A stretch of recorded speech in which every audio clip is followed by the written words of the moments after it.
naano yaa waaqaako naanoo naatti hafu yaa gooftaako sidhiisheen jiraadhu aan qofaako sidhiisheen jiraadhu aan qofaako nattaafu naanoo yaa waaqaako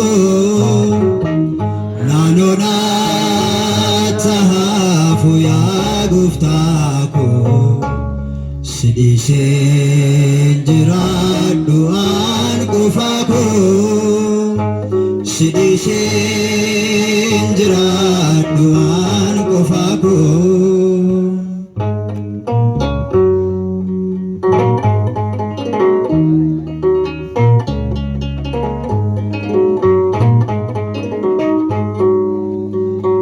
Iyyummaa kee keessaan si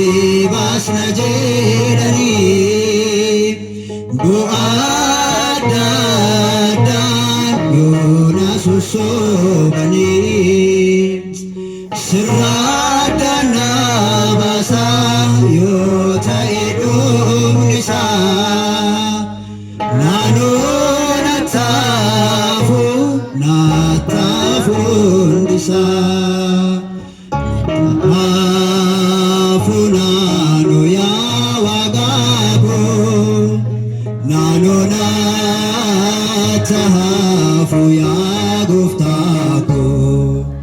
sidhiisheen jiraadhu aan qofaako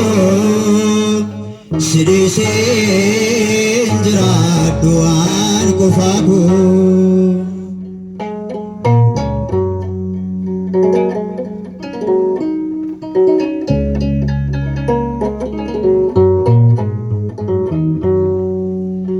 Waanin argeen beeknes yoo na badhaasanii ofoodhu jedhanii yoo na sossobanii iyyoome jiraachuu naaf wayya oobdi kee kennaa isaanii caalaa anaaf ixaanaan kee nattaafu naanoo yaa waaqaako naanoo naatti hafu yaa gooftaako sidhiisheen jiraadhu aan qofaako sidhiisheen jiraadhu aan qofaako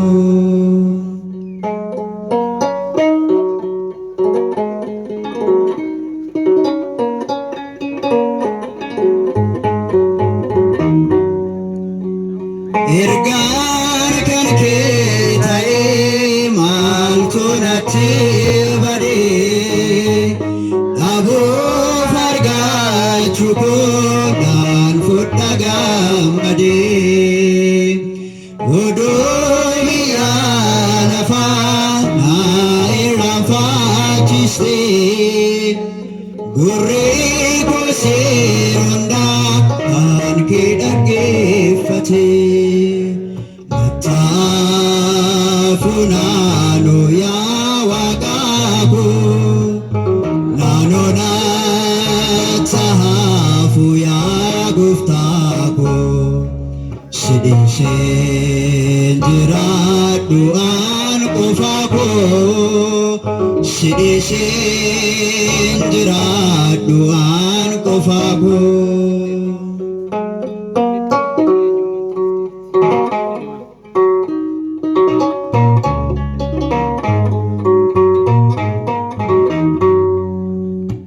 Waanan argeen beekne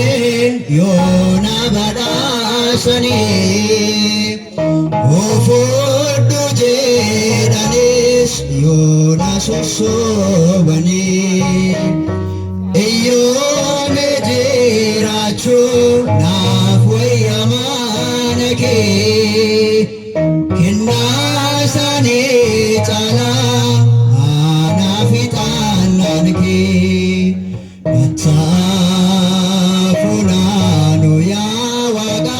koo naannoo naatti hafu yaa gooftaa koo